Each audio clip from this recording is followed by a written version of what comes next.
తిరుమల తిరుపతి శ్రీవారి లడ్డు.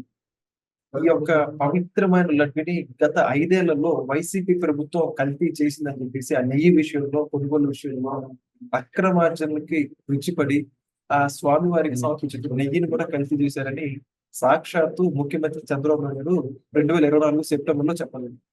అయితే దానికి సంబంధించి ఏ విధంగా ఈ విషయాన్ని డిఫెండ్ చేసుకోవాలో వైఎస్ఆర్‌సీపీకి అర్థం కాని పరిస్థితి. ఎట్టకేలకి సుప్రీం కోర్ట్‌కి ఒక వివాదం నేపథ్యంలో సుప్రీం కోర్ట్ ఆధ్వర్యంలో సిట్ సంచలన విషయాలు బయటపెట్టింది. ఈ యొక్క సుప్రీం కోర్ట్ ఆధ్వర్యంలో ఏర్పడిన సిట్‌లో ఇది కల్తీ నెయ్యని తేల్చి చెప్పడం జరిగింది. మరి తాజాగా ఇదే అంశానికి సంబంధించి ఈ విషయం లోతుగా విశ్లేషించడానికి మనతోన్నారు తెలుగుదేశం పార్టీ ఎన్ఆర్ఐ యూఎస్ అధికారి చెంచు వేణుగోపాల్ గారు. సార్ నమస్కారం సార్. నమస్కారం వెంకట్. తిరుమల తిరుపతి శ్రీవారు దాదాపుగా ప్రపంచవ్యాప్తంగా ఎక్కడ 10 మంది హిందువులు ఉన్నా కూడా, అంటే ఎక్కడ 10 మంది తెలుగు వాళ్ళు ఉన్నా కూడా దాదాపు 8 మందికి ఇష్టదైవం. అటువంటి పవిత్రమైన శ్రీవారికి సంబంధించి ఈ లడ్డూని కల్తీ చేశారు వైఎస్ఆర్‌సీపీ. ఇది ఇప్పుడు ఏ ప్రభుత్వం, ఏ వ్యక్తులు చెప్పింది కాదు, ఏర్పాటు చేసే ఒక సిట్ చెప్పింది. మొత్తానికి ఈ అవకతవకలు ఎలా జరిగినంటారు? ఈ యొక్క లడ్డూ కల్తీలో ఎవరు కీలక పాత్ర పోషించారు? సిట్ ఏ విషయాలు చెప్తుందో మీరు చెప్పండి. ముందుగా కలియుగ దైవం శ్రీ వెంకటేశ్వర స్వామి, సో గోవిందాయ నమః. ఇక్కడ ఒకటి చెప్పాలి. బేసిక్ ఏంటంటే, గత ప్రభుత్వంలో లడ్డుని కల్తీ చేశారన్న ఏదైతే చంద్రబాబు నాయుడు గారు అక్కడ వెళ్ళి చెప్పారో, ఆ తర్వాత చాలా పరిణామాలు జరిగాయి. సంవత్సర కాలంలో చాలా మంది దాని మీద ఇన్వెస్టిగేషన్ చేశారు. దానిలో భాగంగానే వైఎస్ఆర్‌సీపీ నాయకులు ఎవరైతే కల్తీ లడ్డు ఈరోజు తిరుమల తిరుపతి పవిత్రతని చెడగొట్టే విధంగా కల్తీ లడ్డు అమ్మారని చెప్పి ఏదైతే వచ్చాయో ఆధారాలతో సహా దాన్ని బేస్ చేసుకొని సుప్రీం కోర్టు ఒక స్టేట్మెంట్ ఇచ్చింది గతంలోనే. ఏంటి ఇచ్చిందంటే, దానికి సెపరేట్ ఇన్వెస్టిగేషన్ ఏజెన్సీస్ మొదలుపెట్టి సిట్, సిబిఐ ఇప్పుడు సెంట్రల్ గవర్నమెంట్ ఆధ్వర్యంలోనే ఒక కమిటీ ప్లాన్ చేసింది. ఎందుకంటే ఇది చాలా మంది హిందువులకు సంబంధించిన విషయం. ఇది ఒక ధర్మాన్ని, లేకపోతే హిందూ ధర్మాన్ని ఆచరించే ప్రతి ఒక్కరు కూడా ఈ రోజు ఒక సెంటిమెంట్ ఉంది. ఈ సెంటిమెంట్ ని దేవుడి మీద రాజకీయాలు చేయాల్సిన అవసరం లేదు కాబట్టి సుప్రీం కోర్టు ఆ రోజు క్లియర్ గా ఇన్స్ట్రక్షన్స్ ఇచ్చింది. ఏంటంటే, సిట్ ఆధ్వర్యంలో సిబిఐ ఇన్వెస్టిగేషన్ ఏజెన్సీస్ భాగంగా క్లియర్ గా దాని మీద ఇన్వెస్టిగేషన్ చేసి దాన్ని పూర్వపరాలు తెలుసుకొని దాని మీద ఒక నివేదిక ఇమ్మని చెప్పి సుప్రీంకోర్టు ఆర్డర్ ఇచ్చింది. ఆ సుప్రీంకోర్టు ఆర్డర్ బేస్ చేసుకొని ఈ రోజు సిట్ అలాగే సిబిఐ జాయింట్ ఏజెన్సీస్ అందరు కలిసి కూడా ఒక రిపోర్ట్ ఇచ్చారు. ఆ రిపోర్ట్ బేస్ చేసుకొని ఈ రోజు వాళ్ళని చెప్తున్నారంటే, ఖచ్చితంగా ఈ లడ్డు కల్తీ జరిగింది అన్నది వాస్తవం. దాన్ని చేసిన నాయకులు, దాన్ని చేసిన పాల్పడిన వాళ్ళందరూ కూడా వైఎస్ఆర్‌సీపీ వాళ్ళు అనేది మనకి ఆధారాలతో సహా బయటపడుతున్నాయి. దానికి ఎందుకు నేను ఇంత ఓపెన్ గా చెప్తున్నానంటే, ఈ రోజు మీరు ఒకసారి అక్కడికి నెయ్యి సప్లై చేసిన కంపెనీ పేరు చూస్తే, ఆ కంపెనీ పేరు వచ్చేసి బోలే బాబా డైరీ. ఇది ముంబై బేస్డ్ కంపెనీ. కూటమి గత ప్రభుత్వంలో, చంద్రబాబు నాయుడు గారి ప్రభుత్వంలో ఈ కంపెనీ బ్లాక్ లిస్ట్ లో ఉన్న పరిస్థితిలో ఉన్న కంపెనీ. ఆ కంపెనీని వీళ్ళు మళ్ళీ పర్మిషన్స్ ఇచ్చి, ఆ కంపెనీ ద్వారా ఈ రోజు పామ్ ఆయిల్ అవ్వచ్చు, లేకపోతే రిలేటెడ్ ఆవు కొవ్వు అవ్వచ్చు, ఇవన్నీ కూడా తీసుకొచ్చి దాన్ని ఇప్పుడు ఎక్కడో ముంబైలో ఉన్న కంపెనీ తిరుమల తిరుపతి దేవస్థానం, ముంబైకి తిరుమల తిరుపతి దేవస్థానానికి ఎంత దూరం ఉందో మనకు తెలుసు. అక్కడ నుంచి ఇక్కడికి పామ్ ఆయిల్ సప్లై చేయించుకొని లీటర్ మీద 20 నుంచి 30 రూపాయలు మార్జిన్ పెట్టుకొని దగ్గర దగ్గర మనకి ఈ రోజు 68 లక్షల కేజీల పామ్ ఆయిల్ ని ఈ రోజు తిరుమల తిరుపతి ప్రసాదంలో కలిపారని చెప్పి మనకు కనపడుతుంది. ఆధారాలతో సహా ఈ రోజు సిట్ నివేదిక ఇచ్చింది. అంటే ఖచ్చితంగా మనకు అర్థమైపోతుంది ఈ రోజు ఎన్ని వేల కోట్లు ఈ రోజు స్కామ్ చేశారు. అసలు దేవదేవుడు కలియుగ దైవం వెంకటేశ్వర స్వామి చాలా ఇష్టంగా తినే ప్రసాదంలో కూడా ఈ రోజు కల్తీ చేశారంటే వైఎస్ఆర్‌సీపీ నాయకులు ఎంత దుర్మార్గమైన పని చేశారో వాళ్ళకి అర్థమైపోతుంది. ఈ రోజు వైఎస్ఆర్‌సీపీ నాయకులు కూడా క్లారిటీ వచ్చింది. ఏంటంటే, గతంలో వాళ్ళు అడిగారు, మాకు లోకల్ ఏజెన్సీస్ మీద లేకపోతే స్టేట్ గవర్నమెంట్ ఇన్వెస్టిగేషన్ మీద నమ్మకం లేదు, ఖచ్చితంగా మాకు ఈరోజు సుప్రీంకోర్టు ఆర్డర్స్ ప్రకారం సిట్ రావాలా, సిబిఐ రావాలా, వాళ్ళు చెప్తే నిన్నామని చెప్పారు. ఈ రోజు సిట్, సిబిఐ వచ్చే ఈ రోజు స్టేట్మెంట్ ఇచ్చింది. సిట్, సిబిఐ వాళ్ళే ఈ రోజు నివేదిక ఇచ్చారు. ఆ నివేదిక ప్రకారమే మనకు క్లియర్ గా అర్థమైపోతుంది, తిరుమల తిరుపతి దేవస్థానం లడ్డులో కల్తీ జరిగిన మాట వాస్తవం. ఆ కల్తీకి పాల్పడిన company so and so company అని చెప్పి వాళ్ళు క్లియర్ గా ఇచ్చారు. ఎన్ని వేల కేజీలు వాళ్ళు ఆ కంపెనీ ద్వారా కొన్నారో కూడా చెప్తున్నారు. ఏ కేజీకి ఎంత మార్జిన్ తీసుకున్నారో కూడా చెప్తున్నారు. అంటే ఈ రోజున వైఎస్ఆర్‌సీపీ నాయకులు చేసింది ఒప్పుకుంటారా? వైఎస్ఆర్‌సీపీ నాయకులు దేవదేవుడి మీద చేసిన మచ్చని ఈ రోజు ఎట్లా జరిపేయగలుగుతారో ఆలోచించుకోవాలా.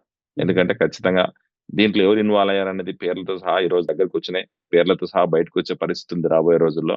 సో ఎలా ఉండదు అసలు వీళ్ళు చేసిన దుర్మార్గమైన పని వల్ల ఈ రోజు తిరుమల తిరుపతి దేవస్థానం కలియుగ వెంకటేశ్వర స్వామి పవిత్రతను కూడా వీళ్ళు వాళ్ళ రాజకీయాల కోసం, వాళ్ళ స్వార్థ ప్రయోజనాల కోసం, వాళ్ళ ఆదాయ వనరులుగా మార్చుకున్నారంటే వైఎస్ఆర్‌సీపీ నాయకులు ఎంత దిగజారిన పనులు చేశారో ఆలోచించుకోవాలా.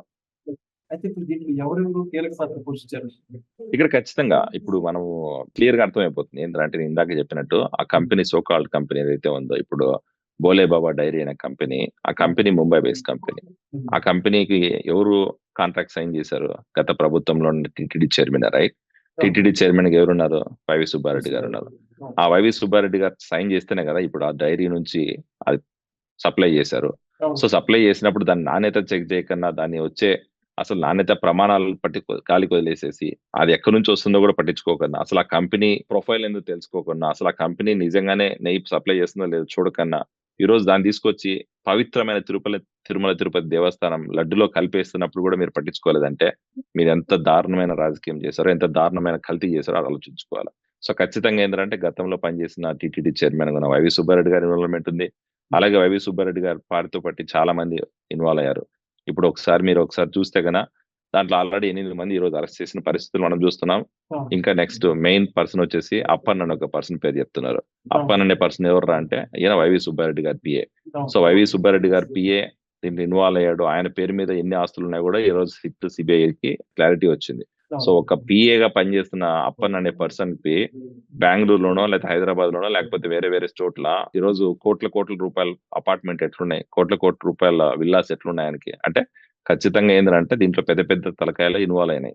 సో ఈ రోజు జగన్మోహన్ రెడ్డి అవ్వచ్చు, జగన్మోహన్ రెడ్డి బాబాయ్ అయిన వైవి సుబ్బారెడ్డి అవ్వచ్చు, లేకపోతే గతంలో పనిచేసిన టీటీడీ చైర్మన్ భూమన కరుణాకర్ రెడ్డి అవ్వచ్చు, వీళ్ళందరూ కూడా ఏంటంటే ప్రతి ఒక్కరు కూడా ఎవరికి వాళ్ళు పంచుకున్నారు.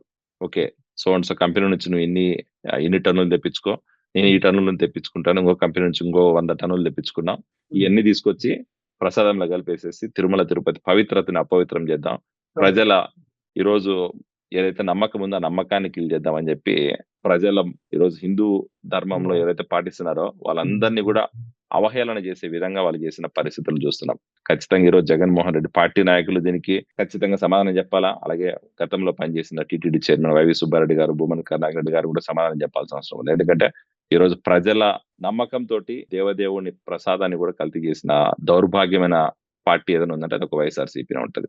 ఖచ్చితంగా ఈ రోజు సిట్ సిబిఐ ఇచ్చిన నివేదిక బేస్ చేసుకుని దాని మీద క్లారిటీ ఇవ్వాలా. ఖచ్చితంగా జగన్మోహన్ రెడ్డి ఈ రోజు నాకు తెలిసి తాడేపల్లికి వస్తున్నాడు, తాడేపల్లికి వచ్చి దాని మీద కూడా ప్రెస్ మీట్ పెట్టి ఈ రోజు కూడా ప్రభుత్వం మళ్ళీ సిట్ కూడా కొనేసింది అంటాడు. అరే బాబు, సిట్ సిబిఐ మా చేతిలో ఉన్నాయా? అది central government organisations, supreme court orders base చేసుకుని వాళ్ళు ఇన్వెస్టిగేషన్ చేశారు. ఖచ్చితంగా వాళ్ళు క్లియర్ గా నివేదికను ఇస్తారు. ఎందుకంటే ఇప్పుడు దేవదేవుడి మీద కొన్ని కోట్ల మంది నమ్మకం మీద ఈ రోజు ఎఫెక్ట్ అయ్యే పరిస్థితి ఉన్నప్పుడు సుప్రీం కోర్టు ఆర్డర్స్ బేస్ చేసుకుని సిట్ సిబిఐ వాళ్ళు చాలా క్లియర్ గా దాని మీద రీసెర్చ్ చేసి ఇన్వెస్టిగేషన్ చేసి ఈ రోజు ఒక నివేదిక ఇచ్చారు. ఆ నివేదిక ప్రకారం కల్తీ జరిగిన మాట వాస్తవం అని చెప్తున్నారు. ఆ జరిగిన టైం కూడా ఈ రోజు ఖచ్చితంగా వైఎస్ఆర్సీపీ టర్మ్లోనే జరిగింది కాబట్టి వైఎస్ఆర్సీపీ నాయకులు ఖచ్చితంగా ఇన్వాల్వ్ అయ్యారు. ఆ నాయకుల్లో ముఖ్యంగా చెప్పుకోవాల్సింది TTD chairman Jaganmohan Reddy closed family సర్కిల్లోనే చాలా మంది ఇన్వాల్వ్ అయ్యారని మనకు అర్థమైపోతుంది. సో ఈ రోజు జగన్మోహన్ రెడ్డి వైఎస్ఆర్సీపీ పార్టీ నాయకులు ఒకటే అడుగుతున్నా, మీ నాయకుడి మీద మీకు ఏమాత్రం చిత్తశుద్ధి ఉన్నా, మీకు ఏమాత్రం దేవదేవుడు వెంకటేశ్వర స్వామి మీద చిత్తశుద్ధి ఉన్నా, నమ్మకం ఉన్నా, మీ నాయకుడు చేసిన ఈ దరిద్రమైన పనికి సమాధానం చెప్పించండి. ఈ రోజు హిందూ ధర్మం ఫాలో అయ్యే ప్రతి ఒక్కరు కూడా ఈ రోజు వైఎస్ఆర్సీపీ అంటేనే దరిద్రమైన రాజకీయం చేస్తుంది, దరిద్రమైన డబ్బుల కోసం పవిత్రతను కూడా అపవిత్రం చేసిందని చెప్పి ప్రజలందరూ కూడా విరక్తి చెందిన పరిస్థితి చూస్తున్నాం. సో ఖచ్చితంగా వైఎస్ఆర్సీపీ చేసిన ఈ దుర్మార్గమైన చర్య ఏదైతే ఉందో అది రాబోయే రోజుల్లో వాళ్ళ పాపాలు వాళ్ళే దేవుడు చూసుకుంటాడు. Thank you. Please subscribe to Leo News for more videos.